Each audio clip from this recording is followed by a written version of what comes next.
Essa semana eu estava meditando na palavra e Deus falou comigo: mantenha o ânimo em meio à aflição. Não perca o ânimo em meio à aflição. Por que não falar, mantenha o ânimo no meio da pandemia? Não perca o ânimo, né? Levante o seu semblante. Às vezes a pessoa passa tanta luta, que se ela não vigiar, não se agarrar com o Senhor, em algum momento ela pode até pensar em desanimar, se sentir fraquinha. Mas o Senhor hoje quer levantar o seu ânimo. A você, meu irmão, minha irmã, você que está em casa, aos ministros de música, aos músicos de modo geral, Deus está dizendo nessa noite: mantenha o ânimo em meio às aflições. Quero ler o texto bíblico com os irmãos da segunda carta de Paulo aos Coríntios, segunda aos Coríntios, capítulo 4, segunda aos Coríntios, capítulo 4, do verso 5 ao verso 18. Preciso desse texto um pouquinho mais extenso para passar toda a ideia do que o apóstolo Paulo estava escrevendo à igreja de Corinto. Segundo aos Coríntios, capítulo 4, do verso 5 ao verso 18.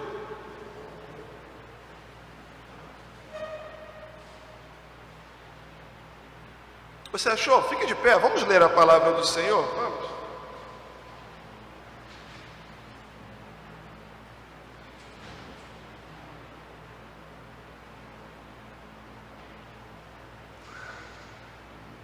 Eu vou fazer essa leitura, os irmãos acompanhem. Segundo aos Coríntios 4, a partir do verso 5 até o verso 18, diz assim: pois não nos pregamos a nós mesmos, mas a Jesus Cristo, o Senhor, e a nós como escravos de vocês por amor de Jesus. Pois Deus que disse, das trevas resplandeça a luz, Ele mesmo brilhou em nossos corações para a iluminação do conhecimento da glória de Deus na face de Cristo. Mas temos esse tesouro em vasos de barro, para mostrar que esse poder, que tudo excede, provém de Deus e não de nós. De todos os lados somos pressionados, mas não desanimados. Ficamos perplexos, mas não desesperados. Somos perseguidos, mas não abandonados. Abatidos, mas não destruídos.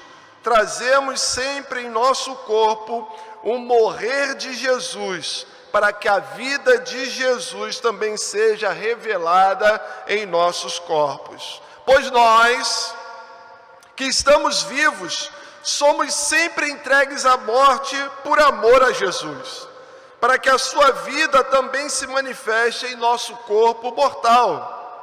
De modo que em nós atua a morte, mas em vocês a vida. Verso 13, está escrito: cri, por isso falei. Com esse mesmo espírito de fé, nós também cremos e por isso falamos. Porque sabemos que aquele que ressuscitou ao Senhor Jesus dentre os mortos, também nos ressuscitará com Jesus e nos apresentará com Ele. Nos apresentará com vocês. Tudo isso é para o bem de vocês, para que a graça que está alcançando um número cada vez maior de pessoas faça que transbordem as ações de graças para a glória de Deus. Por isso, não desanimamos. Vamos ler, meus irmãos, os 3 últimos versículos, 16, 17 e 18, juntos? Vamos? Por isso, não desfalecemos, mas ainda que o nosso homem exterior se corrompa, e o interior, contudo, se renova de dia em dia, porque a nossa leve e momentânea tribulação produz para nós um peso eterno de glória muito excelente.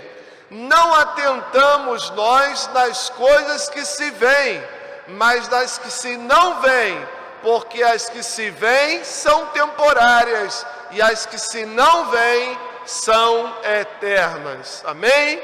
Aplica, Senhor, a Tua palavra aos nossos corações. Usa, Senhor, o Teu servo conforme a Tua vontade.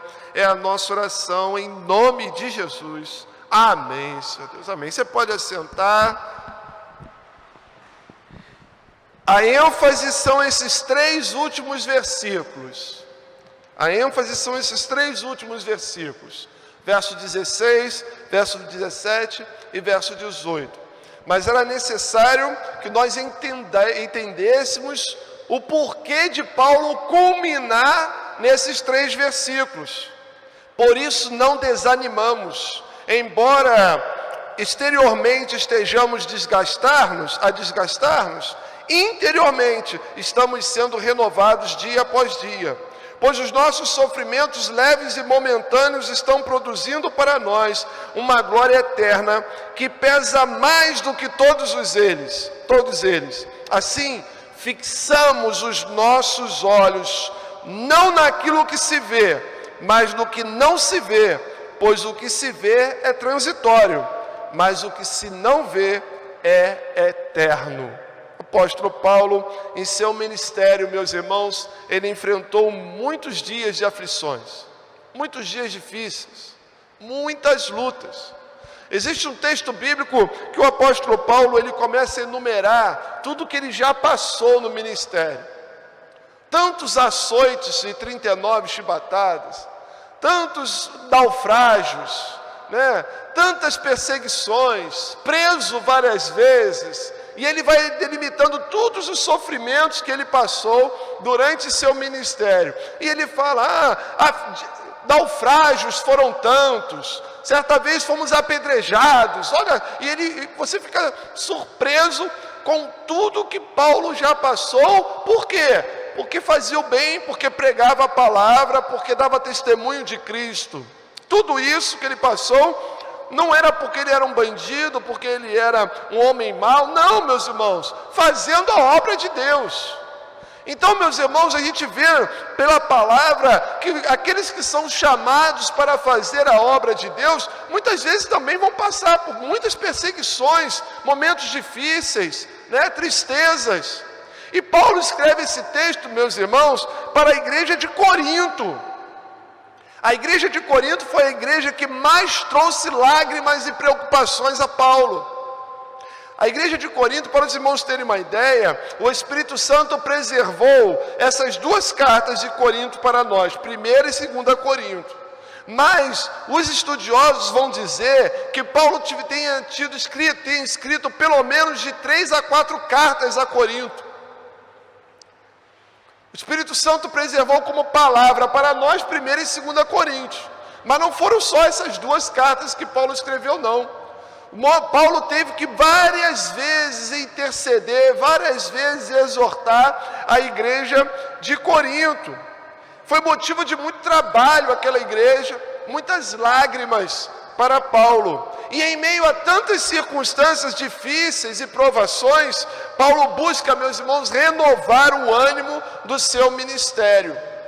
E no texto que ele diz aqui, ele começa então a nos dar algumas saídas para nós não nos deixarmos desanimar na nossa caminhada ministerial. Quer seja ministério de música, quer seja diaconal, quer seja de músico, quer seja pastoral, nós que estamos realmente fazendo a vontade de Deus, buscando nos colocar nas mãos do Senhor, para sermos usados pelo Senhor, não podemos desanimar. Não podemos desanimar. Paulo busca renovar o ânimo ministerial. Ele lembra do Senhor que o chamou. Chamado é importante demais. Por isso, meus irmãos, mantendo o ânimo em meio às aflições. Como eu faço? Pastor, os dias são tão difíceis. Pastor, a gente está com dificuldade para se reunir. Nós estamos num culto presencial, meus irmãos, com um número muito pequeno de irmãos. A família Madeira está em peso aqui representada, Só não pode encontrar a família Machado junto, né? Porque aí dá problema, né? A família Machado com madeira, aí vai dar problema. Mas não. E como é que faz, pastor? Eu quero ir à igreja, mas eu tenho medo. Eu quero servir, mas eu tenho essa questão toda aí, dessa pandemia, esse isolamento. Pastor, estou isolado há tanto tempo que eu fiquei quase com depressão. E nós estamos vivendo esses dias, né, meus irmãos? Agora vem essa história de segunda onda na Europa. Em nome de Jesus, que isso não chegue aqui para nós. Como manter o ânimo em meio às aflições? Primeiro, renovando a cada dia o seu ser interior. Paulo fala sobre isso no verso 16. Por isso não desanimamos. Por que não desanimamos? Porque embora o exterior estejamos a desgastar-nos, interiormente estamos sendo renovados dia após dia. Quando Paulo está falando do exterior, muito provavelmente ele está falando do corpo físico. Ele está falando da idade, que ele já não era nenhum garotão nessa época aqui. Ele está falando das dificuldades, né, das situações em que ele enfrenta do dia a dia. E ele diz que esse exterior se cansa, algumas vezes fica triste, mas o interior, que é o movido pelo Espírito, aquele a quem o Espírito conduz, o interior, o homem interior, ele se renova dia após dia. O que te faz levantar de manhã e falar, vamos para mais um dia? Será que é o homem exterior? Não, meus irmãos. O exterior quer ficar na cama, né? O exterior quer ficar na cama. Mas o que te levanta, que dá ânimo, não, o que te impulsiona é o homem interior. É a ação, né, do Espírito que te levanta. Não, continue em frente, não desista. O exterior, meus irmãos, a carne, o corpo, ele envelhece, adoece, passa privações, tudo isso. O exterior, ele pode influenciar a alma se você não tomar cuidado. Essas questões físicas, né, essas questões do dia a dia, se você não tomar cuidado, elas podem atingir a sua alma. Quando eu falo de alma, eu estou falando dos seus sentimentos, das suas emoções, do seu intelecto. Você pode começar a sentir isso. E nós estamos vendo, meus irmãos, que esse isolamento tem trazido muito isso às pessoas. Temos encontrado com pessoas entristecidas, pessoas estressadas, pessoas que estão brigando à toa, pessoas que estão ficando desesperadas, desesperançosas. No dia a dia você tem encontrado com isso. Pessoas encolhidas muitas vezes dentro de casa, pessoas que não levantam da cama, pessoas que o único esforço que faz é usar o controle remoto, pessoas que não fazem outra coisa senão ficar olhando para o celular.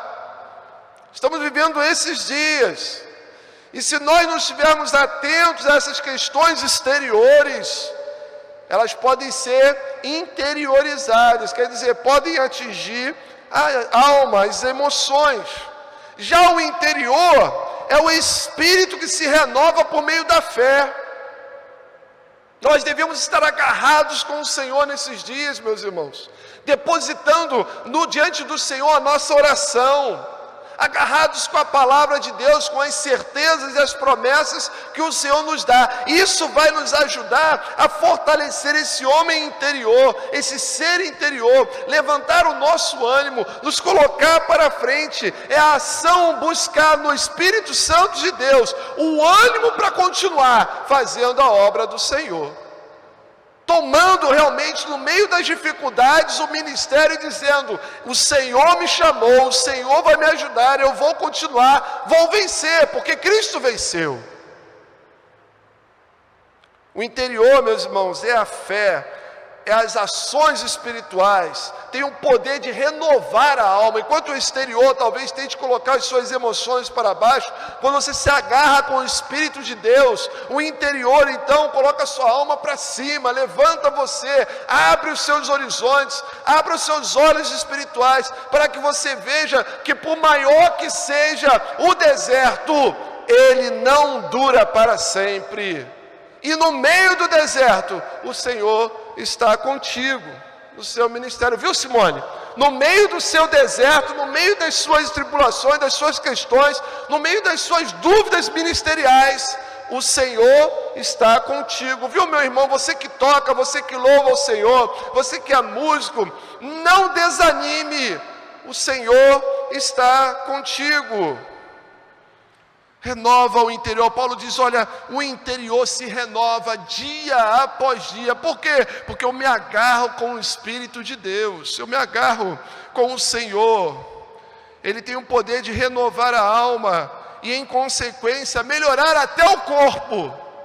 Quando o nosso espírito está pulsando forte com Deus, isso aparece em nós. A Bíblia diz que um coração alegre, o quê? Formoseia o rosto. Você está bem com Deus, está feliz com o seu Deus. Isso faz transparecer em tudo você. Eu lembro de Moisés subindo ao monte para interceder pelo povo. E o texto bíblico lá no Antigo Testamento vai dizer que quando Moisés ele passa 40 dias com o Senhor, na presença do Senhor, ouvindo do Senhor, recebendo do Senhor, se alimentando do Senhor, o texto diz que quando Moisés desce, ele estava tão cheio da presença de Deus, que o rosto dele brilhava, meus irmãos. E o povo que não conhecia o Senhor, temia o brilho do rosto de Moisés. Moisés teve que cobrir o rosto. E eu creio, meus irmãos, que esse fulgor, essa luz começou no interior de Moisés e vinha para fora. Quando nós estamos agarrados com o Senhor, né? Até o nosso corpo responde melhor. Quando você se agarra com o Senhor, a doença passa mais rápido, você fica curado mais rápido. Alguns nem ficam, a coisa não anda, o coronavírus nem anda, está tão ligado as coisas, não, vai dar certo, vou ficar bem, em nome de Jesus. Agora é difícil, a pessoa que fala, toma um resfriado, já fala, ai meu Deus, vou morrer, estou com coronavírus, né? Não, agarrar-se com o Senhor, Deus é comigo. Se o Senhor me tirar da fornalha, Ele é comigo. Se não me tirar, Ele é comigo do mesmo jeito. Se eu tiver que passar, eu vou passar, o Senhor é comigo. Se Ele me livrar, ótimo, não precisei passar. Mas o Senhor é comigo. Isso nos renova o ânimo para continuar. A palavra de Deus é o alimento que fortalece a alma. É importante que você conheça a palavra de Deus, sabe por quê? Porque imagina você um pouquinho desanimado, um pouquinho triste, e aí você lembra, o Espírito Santo traz à tua memória, Jesus é o mesmo ontem, hoje e eternamente. Opa! Jesus é o mesmo ontem, quando não tinha pandemia. Ele é o mesmo hoje, quando nós estamos na pandemia. E Ele vai continuar sendo quando passar a pandemia. Aí você para mais um pouquinho e você lembra, eis que estou convosco todos os dias até a consumação do século. Opa, Jesus falou que está comigo todos os dias. No meio da doença, da alegria, da tristeza, na luta, na prova, na vitória, Jesus está comigo. E você lembra, lançando sobre Ele toda a vossa ansiedade, porque Ele tem cuidado de vós, palavra de Deus, e você assume isso para você e diz, o Senhor tem cuidado de mim. Isso renova a sua vida, para você continuar em frente, não parar. E você para e lembra ainda do texto, somos mais que vencedores por aquele que nos amou. Meus irmãos, mesmo que o exterior esteja, mas se o interior estiver firme, isso transborda para a nossa vida como exterior. Como manter o ânimo nesses dias de aflições, né? Renove o seu ser interior, a sua vida espiritual, a sua intimidade com o Senhor. Como manter o ânimo em meio às aflições? Transformando a aflição em glória. Transformando a aflição em glória. Olha o que o apóstolo Paulo diz no verso 17. Pois os nossos sofrimentos leves e momentâneos. Pastor, o que eu estou passando não é nada leve nem momentâneo não, pastor. Ah, não. Você sabe do que Paulo está lembrando quando ele está falando dos nossos sofrimentos leves e momentâneos? Lembra daquela lista que eu fiz no início? Ele está falando das prisões, ele está falando dos açoites, ele está falando dos apedrejamentos, ele está falando de tudo isso. E Paulo chama tudo isso, sabe de quê? Pois os nossos sofrimentos leves e momentâneos estão produzindo para nós uma glória eterna que pesa mais do que todos eles. Estão produzindo em nós uma glória eterna que pesa mais do que todos eles. Quando a gente começa a olhar para o que a gente passa, entendendo que Deus tem um propósito naquilo para o nosso bem, você está entendendo?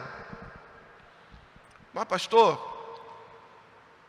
o exame deu câncer, mas a pessoa, o crente, que olha para aquele exame positivo e câncer e diz assim: Deus tem propósito nessa coisa, e eu vou passar com o Senhor, ele enfrenta e vence. Os irmãos estão entendendo? Mas pastor, estou desempregado.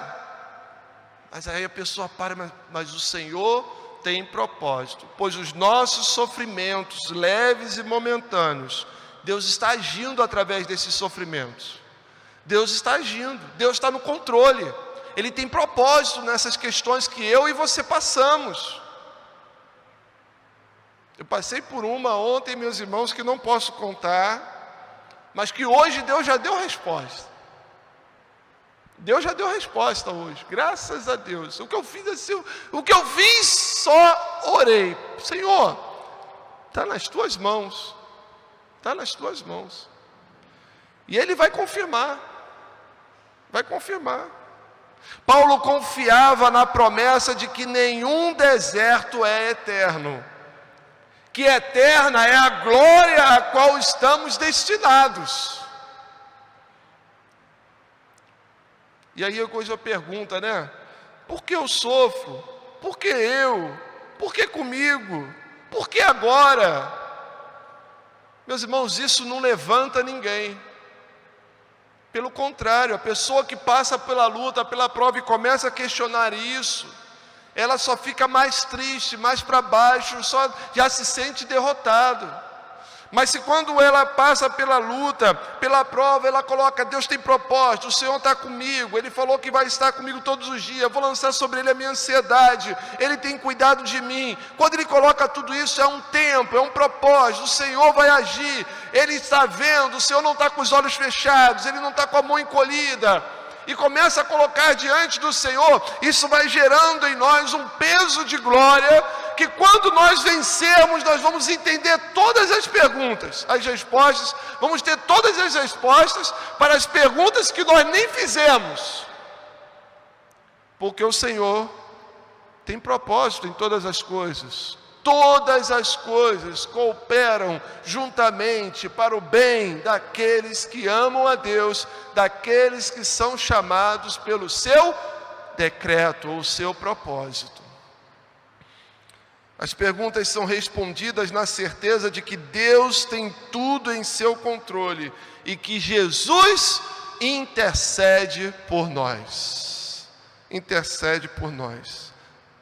Como manter o ânimo em meio às aflições? Transforme as suas aflições em glória. Quando eu vencer, a glória do Senhor. Quando passar, eu vou dar testemunho que o Senhor fez. É para a glória de Deus isso.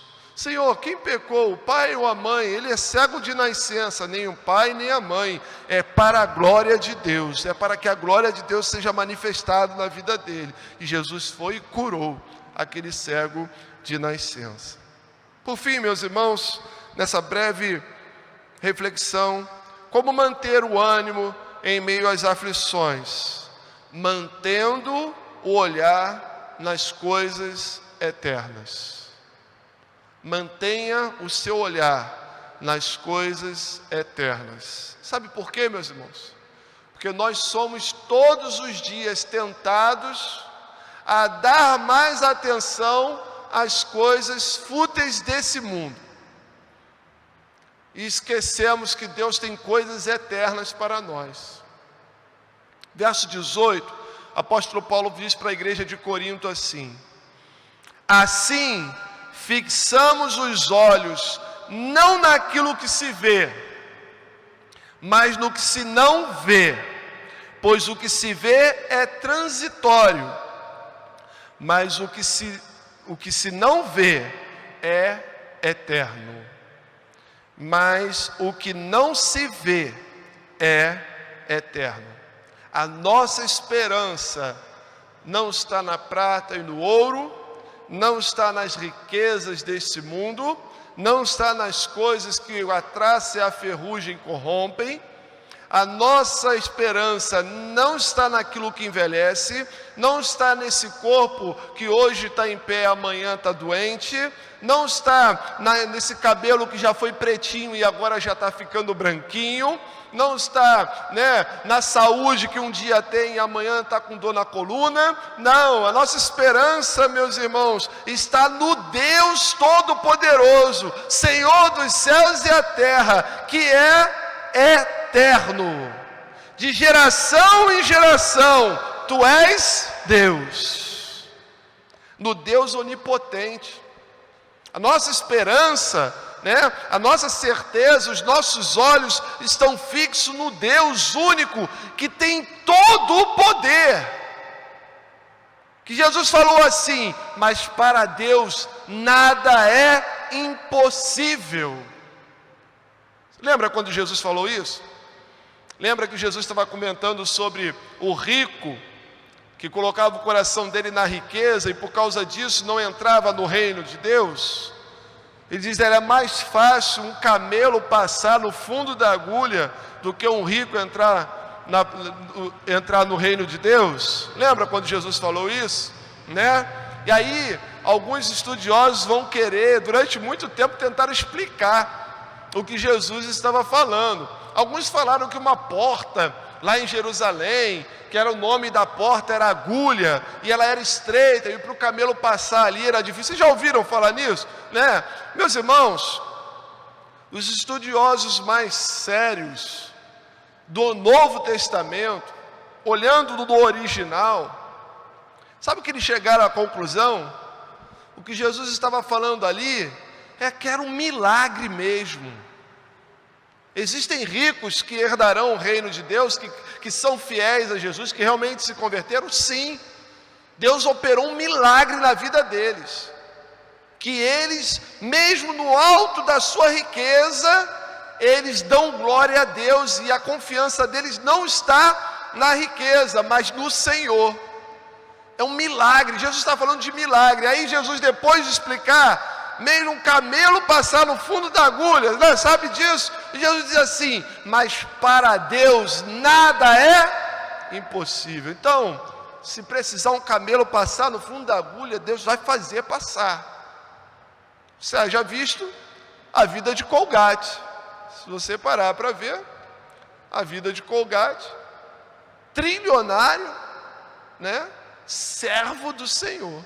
Não sei nem se ele está vivo ainda, já há tantos anos, mas o testemunho dele é tremendo. Ele começou lá, dando, e ele botou no coração: Senhor, se o Senhor me abençoar de tudo que eu tenho, eu vou colocar em serviço para a tua obra. O coração dele não estava no material, meus irmãos. Ele começou a prosperar, e Colgate começou a dar dízimo de tudo que ele tinha. De repente Colgate passou a dar 20%.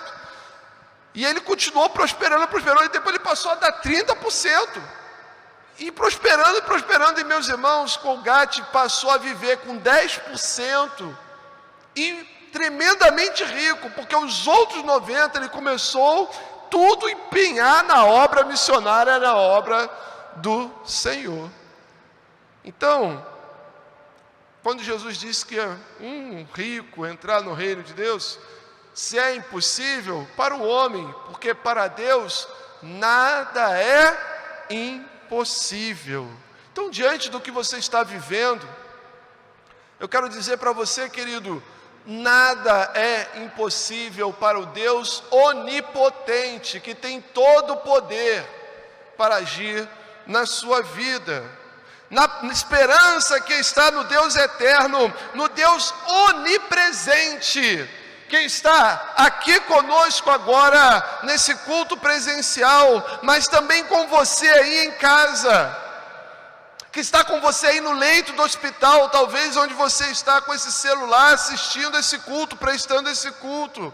Esse Deus que está com você, né? Talvez você numa capela, talvez esperando notícias de alguém que está desaparecido, talvez ainda triste por alguém que você tenha perdido. Eu quero dizer que Deus é Deus de perto, também Deus de longe, porque para Ele não existe longe.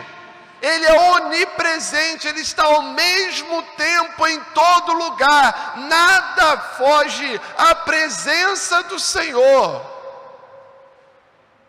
É esse Deus, a nossa esperança se renova quando nós confiamos nesse Deus onipotente, onipresente e onisciente. Deus conhece todas as coisas, Deus sabe de todas as coisas. Jesus, meu querido, sabe do que você está passando, sabe o momento que você está vivendo, Ele sabe o teu ontem, o teu hoje e o teu amanhã. Jesus tem pleno conhecimento do que você precisa. Ele não está de olhos fechados, Ele está atento ao que você está vivendo. Renove o seu ânimo, mantendo o olhar no Cristo que é eterno, nas coisas que são de Deus, e você vai ver a mão do Senhor agindo na sua vida. Nossa esperança, queridos, ela está além do que se vê, porque o que se vê é passageiro. A nossa esperança está em Cristo Jesus, que está assentado à destra de Deus e intercede por você, intercede por cada um de nós. Por isso, ministros, renovem o ânimo, o Senhor é convosco. Por isso, diáconos, renovem o ânimo, o Senhor é convosco. Por isso, cantores, renovem o ânimo, o Senhor é convosco. Por isso, meus irmãos, igreja do Senhor, renovem o ânimo, o Senhor é conosco. Pastores, renovem o ânimo, o Senhor é conosco. Não coloquemos os nossos olhos nisso que é transitório, que é passageiro. Os nossos olhos estão no Senhor, que é eterno e é onipotente, onisciente, onipresente. Porque Cristo ressuscitou, venceu a morte. Nós cremos na eternidade com Ele. E Paulo deixa isso muito claro para a igreja de Corinto, lá em 1 Coríntios 15, verso 19, olha, vocês não se deixam corromper com esses falsos ensinamentos. Se esperamos em Cristo só nesta vida, somos os mais miseráveis de todos os homens. Cristo venceu a morte, Ele é eterno, e com Ele nós também vencemos. Renove o seu ânimo ministerial. Simone, renove o seu ânimo no ministério.